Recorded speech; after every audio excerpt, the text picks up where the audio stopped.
शहादरा की as team ने पकड़ा 3 ऑटो लिफ्टरों को, 7 मोटरसाइकिल और 1 मोबाइल फोन हुआ बरामद। आरोपी पहले भी कई आपराधिक मामलों में रह चुके हैं शामिल।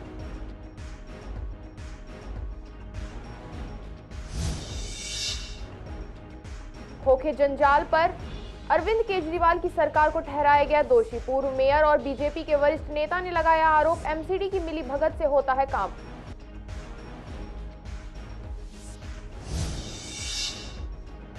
बेघर लोगों के लिए किया गया रैन बसेरों का इंतजाम, मच्छरों से बचाव के लिए की गई फॉगिंग। शेल्टर शेड में लोगों को करना पड़ता है ठंड का सामना।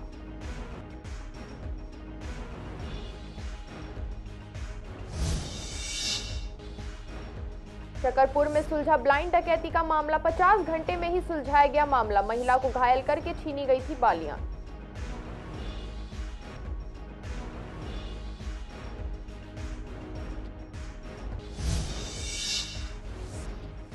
शहादरा पुलिस कर्मियों ने पकड़ा 35 साल से फरार अपराधी। 1997 में किया गया था भगौड़ा घोषित। मामले में आगे की जांच है जारी।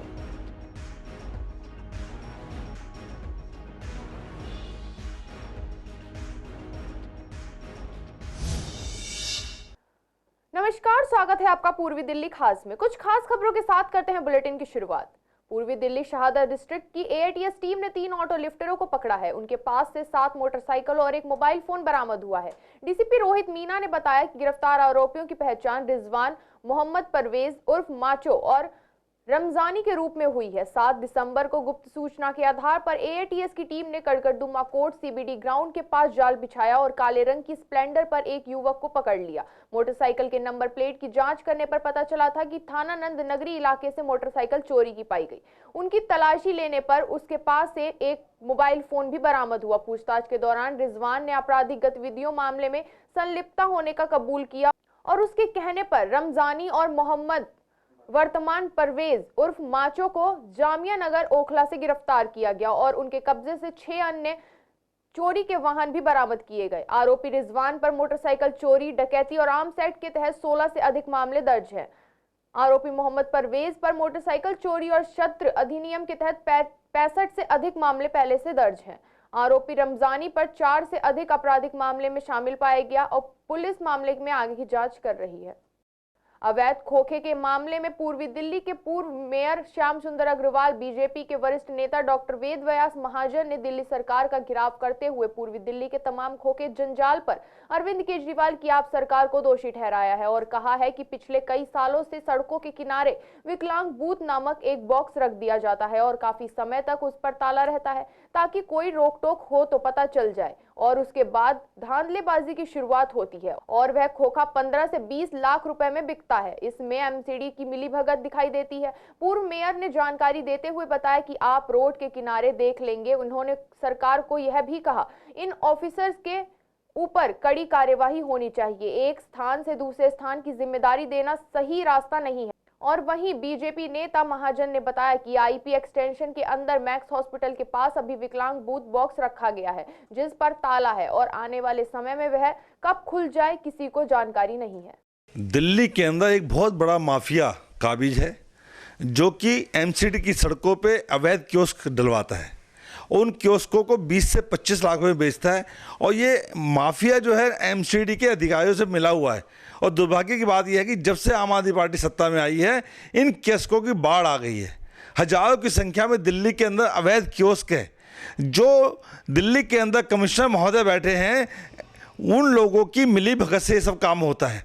जब किसी ने शिकायत की तो केवल और केवल जो प्रशासनिक अधिकारी है बादल कुमार उसको ट्रांसफ़र कर दिया गया।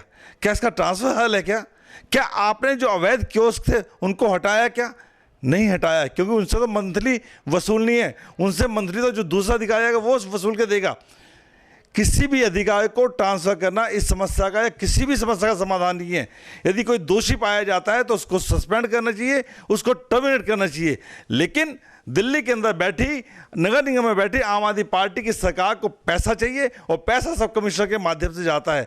इसमें कमिश्नर भी इन्वॉल्व है, उसके नीचे के सभी अधिकारी इन्वॉल्व है। अगर कमिश्नर सच्चे होते तो पहले सबसे पहले सभी जितने भी अवैध कियोस्क उनको हटवाते और जो इसके दोषी हैं उनको सस्पेंड करते, उनको टर्मिनेट करते। दिल्ली में अनधिकृत काम करने के लिए लोग बहुत आगे आते रहते हैं, चाहे वो अवैध कब्जे हों, और उसके रूप बहुत हैं। एक तो आपने देखा होगा कि जगह जगह ये खोखे, जिसको कियोस्क बोलते हो, वो मोडस ऑपरेंडी ये है उसका बनाने का कि पहले गिरोह है जो मिली भगत से वो कहीं भी रख देते हैं, ऐसी जगह जहां लोगों का मतलब ज़रूरत की चीज़ें मिल जाती हैं। कभी वो विकलांग के नाम से उस पर लिख भी देते हैं कि विकलांग के लिए आरक्षित, होता नहीं है। और फिर अगर कोई शिकायत आई तो फिर वो थोड़ी दिन के लिए हट जाए या बंद हो जाए और फिर चालू हो जाता है। तो ये जगह जगह है। अभी मैंने शायद आपको रिक्वेस्ट करूँगा कि आप देखिए, अभी मैक्स हॉस्पिटल है, इसके पहले ही वहाँ 1-1.5 महीना पहले, 2 महीने पहले एक खोखा रख दिया गया। अब वो ताला बंद है और वो किस दिन चालू हो जाएगा मुझे नहीं पता। कारण ये है कि वो पहले देखते हैं कि कोई एतराज़ तो नहीं करता, पब्लिक का रिएक्शन क्या है। कोई अगर उठाना पड़े तो उठा देंगे, उठा के कहीं और रख देंगे, फिर कहीं और दे देंगे। तो ये एक गिरोह है, ये कैसे हैं, दबंग लोग हैं जो कब्जा कराने में सहायक होते हैं और वो इस प्रकार से कब्जे होते रहते हैं। मेरा ये कहना है जी कि इस मामले में सरकार को, जो कॉरपोरेशन के अधिकारी हैं उस क्षेत्र के, उनको जिम्मेदार ठहराना चाहिए। और अगर कोई ऐसी जगह मिलती है, ऐसा काम मिलता है, तो उनके विरुद्ध कार्रवाई होनी चाहिए। सर्दियों की शुरुआत हो गई है, ऐसे में बेघर लोगों के लिए सरकार द्वारा रैन बसेरों का इंतजाम किया जाता है, जिसमें ये बेघर लोग आकर रह सके और बाहर पड़ने वाली सर्दी से खुद को बचा सकें। ऐसे में जब हमने इन रैन बसेरों का जायजा लिया तो वहां हालत ठीक नजर आई। आनंद विहार स्थित रैन बसेरा, जहां पुरुष और महिलाओं दोनों के लिए यहां पर अधिकतर जरूरत का सामान मौजूद है, जैसे कि शौचालय की व्यवस्था, साथ ही कूलर और गर्म पानी की भी व्यवस्था है। मच्छरों से बचाव के लिए यहाँ फॉगिंग भी स्प्रे द्वारा करवाई जाती है। आने वाले सर्दियों में बेघर लोगों को राहत मिलेगी। वहीं जहां रैन बसेरों में सुविधाएं मिल रही हैं तो कुछ कमियां भी देखने को मिल रही हैं। यहाँ रहने वाले लोग कहते हैं जो भी शेल्टर शेड वाले बने हुए हैं उनमें ठंड लगती है। ऐसे में दिल्ली सरकार को कुछ ऐसे इंतजाम करने चाहिए जिससे कि यहाँ रहने वाले लोगों को किसी भी परेशानी का सामना ना करना पड़े। फैसिलिटीज़ तो काफ़ी ज़्यादा अच्छी है यहाँ पे, यानी कि जैसे कि 3 टाइम यहाँ पे खाना आता है। सुबह चाय आती है, उसके बाद 11 बजे यहाँ पे जो है ब्रेकफास्ट आता है, खाना आता है। उसके बाद यहाँ 5 बजे जो है रात का खाना भी आ जाता है। बाकी काफ़ी ज़्यादा अच्छे कंबल मिलते हैं और धोए हुए मिलते हैं और एक्स्ट्रा कंबल्स भी दिए जाते हैं जिनको मतलब ज़्यादा जो चाहिए होते हैं। ये रैन बसेरा है आनंद विहार में और ये 242 करके रैन बसेरा है, इसका नंबर है। तो ये काफ़ी ज़्यादा अच्छा है, मतलब हमें तो, मुझे तो लगभग हो गए 3-4 दिन हो गए। आपको खाने के लिए मिलते हैं, सब सही है व्यवस्था। यहाँ मैं 1 साल से आ रही हूँ भाई, मेरा बच्चा जेल में, तो मैं आती हूँ चली जाती हूँ, मिलने आती हूँ चली जाती हूँ। हाँ सब हो रहा है, हाँ सब चीज़ हो रही है। वैसे नहीं, मैं 8 दिन रहती हूँ, कभी 10 दिन रहती हूँ, या चली जाती हूँ फिर आ जाती हूँ। मसला की नहीं, कोई दिक्कत नहीं। मैं तो खुद जॉब करती हूँ और बाकी तो फैसिलिटी तो मतलब ऑलमोस्ट जितनी हो सकती है उतनी तो मिलती है। ये बेड है, ये कंबल है और ये मेरा बैग है, ये कपड़े आप देख सकते हो। नहीं, खाना वाना भी आता है और बाकी तो देखो अपना भी करते हैं हम थोड़ा। मुझे भी सर यहाँ काफ़ी टाइम हो गया है, ऑलमोस्ट 2 इयर्स हो गए होंगे।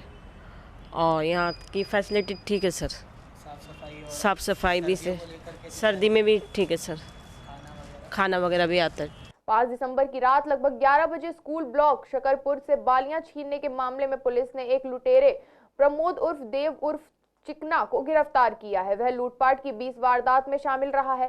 63 साल की इस महिला पुष्पा को मैक्स पटपरगंज में एडमिट कराया गया था। पूछताछ में पता चला कि रात करीब 9:30 बजे वह गलियों से होते हुए घर लौट रही थी। जब वह एक सुनसान गली में पहुंची तो पीछे से एक लड़का आया और दोनों कान की बालियां छीनकर मौके से भाग गया। दोनों कानों में चोट लगने के कारण पीड़ित को मैक्स हॉस्पिटल में ले जाया गया। पुलिस ने सीसीटीवी कैमरे खंगालने शुरू किए और 100 से अधिक सीसीटीवी की फुटेज और आरोपियों के भागने के रास्ते की जांच की। टीम सीसीटीवी फुटेज का सफल पता लगाने में कामयाब रही और देखा कि लगभग 28 साल का एक लड़का स्कूल ब्लॉक शकरपुर यानी अपराध स्थल से पहले महिला का पीछा कर रहा था और वही लड़का भागने के रास्ते पर भागता हुआ पाया गया। सीसीटीवी कैमरों के निशान पुलिस टीम को स्कूल ब्लॉक शकरपुर से त्रिलोकपुरी इलाके तक ले गए, लेकिन आगे पता नहीं चला। इसके बाद टीम ने मैनुअल रूप से काम करना शुरू कर दिया और संदिग्ध की पहचान प्रमोद उर्फ देव उर्फ चिकना के रूप में हुई। पता चला कि वह नशे का आदी है और लूट व स्नैचिंग की करीब 20 वारदातों को पहले भी अंजाम दे चुका में शामिल रहा है। वह पहले भी जेल जा चुका है। पूर्वी दिल्ली थाना शहादरा के पुलिस कर्मियों ने एक फरार घोषित अपराधी को पकड़ा है। दरअसल 1989 में थाना कालकाजी के तहत मामला दर्ज किया गया था। आरोपी पवन कुमार इस मामले में वांछित था और उसे 1997 में इस मामले में भगोड़ा घोषित किया गया था। आरोपी को गिरफ्तार करने के निर्देश को ध्यान में रखते हुए घोषित अपराधी को पकड़ने के लिए शहादरा जिले के सभी पुलिस स्टेशनों में समर्पित टीमों का गठन किया गया था। टीम को एक फरार अपराधी के बारे में गुप्त सूचना मिली। थाना शहादरा की टीम ने फरार घोषित अपराधी के गुप्त ठिकाने पर छापेमारी की, जिसके बाद अपराधी पवन कुमार को गिरफ्तार कर लिया गया। मामले में आगे की जांच चल रही है। पूर्वी दिल्ली के गीता कॉलोनी स्थित डिस्पेंसरी से 2 एक्साइड बैटरी और एक डेस्कटॉप एलईडी मॉनिटर चोरी हो गया है। सूचना मिली कि कुछ अज्ञात व्यक्ति सरकारी मकान का ताला तोड़कर सामान चुरा कर ले गए। मामले को सुलझाने के लिए ASI Hariom, head constable Sunil और हेड कांस्टेबल मोहित सहित समर्पित कर्मचारियों की एक टीम गठित की गई। टीम ने घटनास्थल का निरीक्षण किया और दुकान के अंदर लगे सीसीटीवी कैमरों का विश्लेषण किया। सीसीटीवी फुटेज में 2 लोग घटनास्थल पर वारदात करते नजर आए। बीट स्टाफ द्वारा आरोपियों की पहचान राहुल और रोहित के रूप में हुई। टीम ने तुरंत पहचाने गए अपराधियों के विभिन्न ठिकानों पर कई छापे मारे और एक आरोपी राहुल को उसके घर से गिरफ्तार कर लिया। आरोपी राहुल से लगातार पूछताछ की गई, जिसने अपने साथी रोहित के साथ मिलकर उपरोक्त मामले में अपनी संलिप्तता का खुलासा किया। उसने आगे खुलासा किया कि चोरी करने के बाद एलईडी सिस्टम उसके साथी रोहित ने अपने हिस्से के रूप में लिया था। चोरी का बचा हुआ सामान जैसे 2 एक्साइड बैटरियां उसके घर पर है। अभियुक्त की निशानदेही पर उसके घर से 2 एक्साइड बैटरी बरामद की। आगे पूछताछ करने पर उसने खुलासा किया कि लगभग 1.5 महीने पहले उसने गीता कॉलोनी इलाके में दिल्ली जल बोर्ड कार्यालय में लटके मिले कपड़ों से एक मोबाइल फोन के साथ कुछ नगद राशि चुरा ली थी। इसमें से नगद राशि उसने नशे की लत में खर्च कर दी। दूसरे आरोपी रोहित की तलाश जारी है। पूर्वी दिल्ली लक्ष्मीनगर विधानसभा चुनाव क्षेत्र में बीते 3 वर्षों से विधायक तो बीजेपी के ही हैं। इस वार्ड में बीते 10 वर्षों से पार्षद भी बीजेपी के रहे हैं, लेकिन किसी ने भी रमेश पार्क इलाके की झुग्गियों के सामने सर्विस लेन की सड़क पर स्ट्रीट लाइटें लगवाने की जहमत नहीं उठाई, जिसके चलते शाम होते होते यहां घोर अंधकार छा जाता है। नशेड़ी और असामाजिक तत्व सक्रिय हो जाते हैं। यह आपराधिक घटनाओं को अंजाम देकर गायब हो जाते हैं। यहां महिलाओं के साथ छेड़छाड़ जैसी घटनाएं भी होती रहती हैं, लेकिन अप्रिय घटना भी कभी भी घट सकती है। स्थानीय लोगों का कहना है कि यहां से आवाजाही करने पर भय सताता रहता है। जनता का यह भी मानना है कि इस समस्या को गंभीरता से लेते हुए स्ट्रीट लाइट जल्द से जल्द लगवाई जाए, ताकि यहां डार्क स्पॉट समाप्त हो सके और यहां से आवाजाही करने वाले महिलाओं को प्रकाशमय सड़क की सुविधा मिल सके और घोर अंधकार से निजात मिल सके। लाइट तो यहाँ पर काफ़ी लंबे समय से इस सर्विस रोड पर बिल्कुल भी लाइट नहीं है। स्ट्रीट लाइट मतलब? हाँ, स्ट्रीट लाइट नहीं है यहाँ पर, काफ़ी लंबे समय से नहीं है। महिलाओं के साथ काफ़ी कुछ छेड़छाड़ इस तरह से अक्सर चलती रहती है। हाँ, कोई ध्यान नहीं दिया जाता है। नेता लोग आते हैं, अपना वोट बैंक भरते हैं और वोट बैंक भर के अपने रास्ते, फिर दोबारा कोई झांकने नहीं आता यहाँ क्या हो रहा है। जमुना पार्क पूर्वी दिल्ली लक्ष्मी नगर क्षेत्र का ये रमेश पार्क इलाका है। यहाँ पे झुग्गियों के बाहर आज तक किसी लाइटें लगाई नहीं गई हैं, जिससे यहाँ पे शाम होते देर घोर अंधकार छा जाता है। असामाजिक तत्व सक्रिय हो जाते हैं। महिलाओं के साथ छेड़खानी की घटनाएं होती रहती हैं। लोग वगैरह नशा भी करते हैं। स्थिति यहाँ पे बहुत ख़राब है। यहाँ पे जल्द से जल्द स्ट्रीट लाइटों की व्यवस्था कराई जानी चाहिए। और यहाँ पे स्ट्रीट लाइट आज तक लगाई नहीं गई है, जिससे यहाँ पे आए दिन चोरी चमारी होती रहती है, छेड़छाड़ भी हो जाती है, जिससे अंधेरा फ़ायदा लोग उठाते हैं। तो यहाँ पे घंघोर अंधेरा छाया रहता है रात के समय, और यहाँ पे अभी तक स्ट्रीट लाइट लगाई नहीं गई। जल्द से जल्द मांगे कि दिल्ली के अंदर फर्जीवाड़ा आए दिन होता रहता है। ऐसी घटना पूर्वी दिल्ली में क्राइम ब्रांच का अफसर बनकर व्यापारी से ठगी का मामला सामने आया है। जानकारी के मुताबिक पीड़ित की सुभाष रोड पर बच्चों के कपड़ों की दुकान है। रात करीब 9 बजे वह दुकान बंद करके पुस्ता रोड 18 के पास सवारी वाहन का इंतजार कर रहा था। इसी दौरान उसके पास कार आई और शास्त्री मेट्रो स्टेशन का रास्ता पूछा। पीड़ित ने रास्ता बताया और खुद भी कार में बैठ गया। यमुना के लोहे पुल के पास रेलवे लाइन पार करने के बाद गाड़ी वापस गांधीनगर पुश्ता की ओर घुमाई गई तो पीड़ित ने विरोध किया। इस पर आरोपियों ने खुद को क्राइम ब्रांच का अफसर बताया और जांच के नाम पर 35,000 ले फरार हो गए। पुलिस अभी छानबीन में जुटी हुई है। आज के बुलेटिन में केवल इतना ही। ऐसी तमाम खबरों के लिए देखते रहें पूर्वी दिल्ली खास।